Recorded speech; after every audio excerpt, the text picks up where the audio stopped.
The highly anticipated Marvel movie centered around an African superhero is making a lot of noise within the African diaspora. People are absolutely excited about how Hollywood is going to tell the story about legendary Wakanda and Black Panther. Everyone is brushing up on the Black Panther story and taking all their comic book prerequisites in order to fully understand the movie and dive right in. Though understandable, everyone's excitement is missing one crucial element. Black Panther is obviously going to incorporate African elements and culture throughout the movie. It's clear through the multiple trailers themselves. In order to appreciate fully and respect this African fantasy, we must first understand and respect the African culture it borrows from.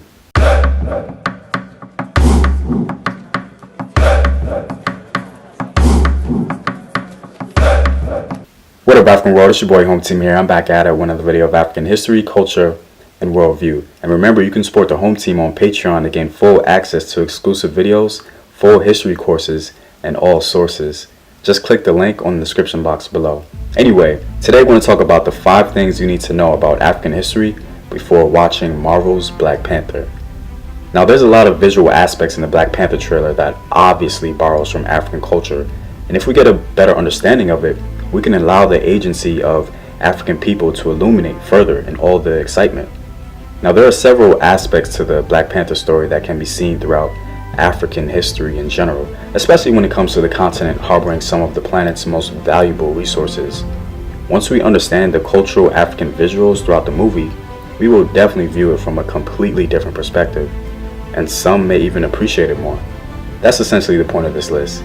Now let's begin. The first thing we need to know is about scarification and face painting. One of the clearest representations of African culture in the trailer is the presence of scarification and face paint. Many African ethnic groups throughout the continent practice both of these cultural elements, and it's also important to understand that there are many Africans who do not. The inclusion of scarification and face paint is obvious. Scarification and face paint are kind of like the Western world's poster child image of African culture and exotification in general.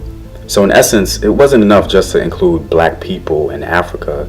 They had to make them exotic as well to indicate the uniqueness or ancientness, if you will, for Wakanda. Even though there are many Africans who participate in scarification, some of the most complex scarification patterns are found in the Congo Basin. The patterns from the Congo Basin seem to be one of the main influences for Marvel's Black Panther. Among the Luba, scarification and hairstyling are used by both sexes as ways to encode memory about a person's history and their place in society. As the memory grows with age, more information is added. The word kulemba, which is associated with scarification and used by some ethnic groups in the region, has later been adopted to mean to write. Because for many African cultures, your history is not some ambiguous thing that happened in the past. Your history is literally a part of who you are, and thus, kulemba simply writes it on your body in the artistic fashion that it does. Another cultural element readily available for us in the trailer for Marvel's Black Panther is face paint. Face painting for many African societies can be sort of a moniker for a status, conveying a strong cultural message. But many times it's simply celebratory, especially amongst the Fulani, one of the largest ethnic groups in West Africa. Face paint is an indication of beauty, creativity, and some may even say intelligence. The purpose of face paint is ultimately to arise an emotion that is unique to the viewer. Amongst a subgroup of the Fulani called the Wudab, men paint their faces in a very elaborate manner for the sole purpose of attracting a woman, arising an emotion and feeling that is unique only to her. Next, we have African spirituality. Now, we can safely assume that Marvel's Black Panther will incorporate some spiritual aspects of African culture in the film. Whether the inclusion has to do with African worldview in general, religion, or even simply African proverbs dealing with matters of the heart or the human spirit. When it comes to African spirituality, it's very diverse. Africans do not at all have the same exact view when it comes to religion or spirituality, but there does seem to be a very common theme when it comes to African spirituality in general, and it's this: the complete veneration and respect for the people that came before them. Not only do many African cultures venerate their ancestors, some even elevate them to the level of a deity. The Black Panther title itself within the Wakanda world is something that's inherited and to be respected. T'Challa's role as Black Panther is to look out for the needs and concerns of his people in totality and protect what his ancestors built at all costs. This cultural value within Wakanda is a direct result of ancestor veneration within Africa and a reflection of a ubiquitous African spiritual ideology. The important thing to know about African spirituality that sets it apart from the Western world is that it's not a closed theological system like in some forms of Christianity or Islam. Africans have different ideas on what the role the ancestors play in the lives of living descendants. Some Africans believe that the ancestors are equal in power to deities, while others believe they are not. The defining line between deities and ancestors is often contested, but overall, ancestors are believed to occupy a higher level of existence than living human beings and are believed to be able to bestow blessings and guidance. Wakanda's version of ancestral worship seems to take more from the role of ancestral guidance and veneration rather than deistic qualities. The men that came before T'Challa greatly defined the holistic identity of Black Panther itself. In other words, the ancestors define what Black Panther is and what it means to be a leader.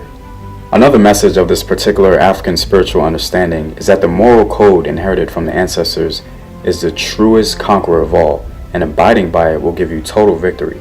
We see this form of spiritualism exhibited in African history with the kings of Kush, when King Pi conquered Egypt for the sole purposes of spiritual reformation and forgave his enemies rather than ravage the region. The Kushites felt compelled in that the moral code their ancestors gave them was being corrupted.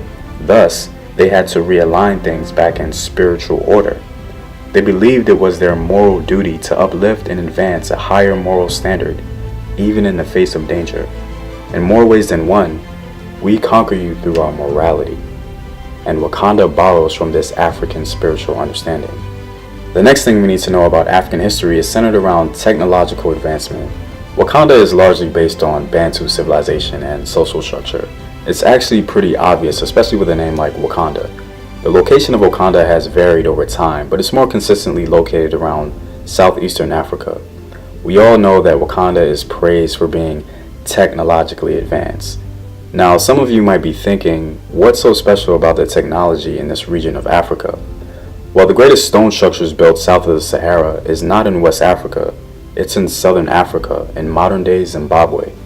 The architecture exhibited by the Shona people has not been duplicated by any other people in the region. So, what's so special about the stone city of the Shona people in southern Africa? Well, Great Zimbabwe was really architecturally advanced because they built their stone city without mortar, which is a very impressive feat. The region is so impressive that early travelers to the region didn't even think Africans built it. Great Zimbabwe is a World Heritage Site and is recognized today as the largest ancient stone structures below the Sahara. Very Wakanda-like, if you will. Next, we have African masks and sculpture. The trailer for Black Panther reveals the inclusion and use of African masks. African masks are again seen as another archetype of African culture and a convenient way to express the exotic and unique nature of the Black Panther hero. African masks are very diverse, and they're largely seen in parts of West, Central, and Southern Africa. African masks in the Western world have largely been associated with primitivism, but ironically, these masks have influenced European and Western art like Cubism, Fauvism, and Expressionism. The African mask usually has a spiritual or religious meaning, and they are largely used at social events.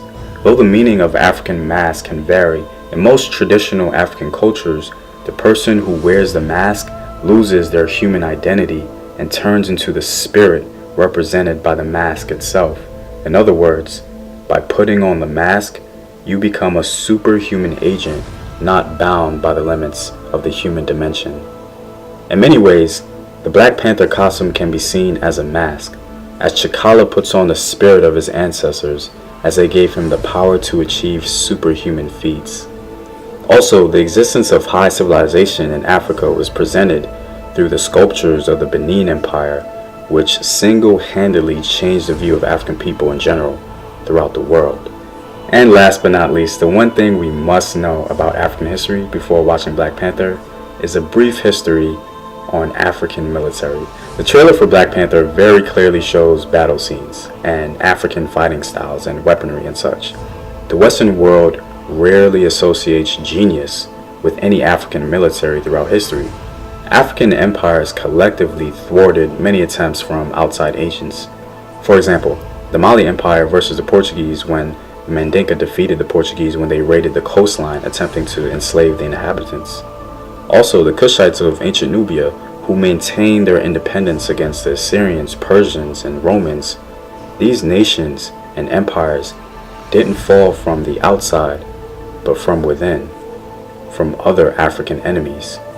But when it comes to genius coming from the African continent, we only use that word for two men, Hannibal and Shaka.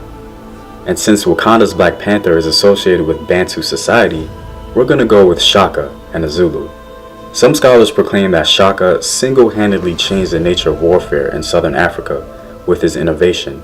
Shaka's innovations such as the Ikawa, an updated more advanced thrusting spear, and the buffalo horns formation has received world-renowned respect, just like how Wakanda gained its worldwide admiration for its innovation. One scholar named John Gutman writes of Shaka and the Zulu, and I quote, "Combined with Shaka's buffalo horns attack formation for surrounding and annihilating enemy forces, the Zulu combination of Ikawa and shield, similar to the Roman legionaries' use of gladius and scutum, was devastating. By the time of Shaka's assassination in 1828, it had made the Zulu kingdom the greatest power in southern Africa and a force to be reckoned with, even against Britain's modern army in 1879. In essence, military genius, respect, and world recognition is something not exclusive to Wakanda, but can be attributed to real African history, and Wakanda complements this. Well, I'm all out, guys. If you want access to exclusive African history videos, full courses, sources to this video, or simply want to support the home team, you can support the home team on patreon.com. The link is in the description box below. Know thyself. Remember your ancestors. Peace.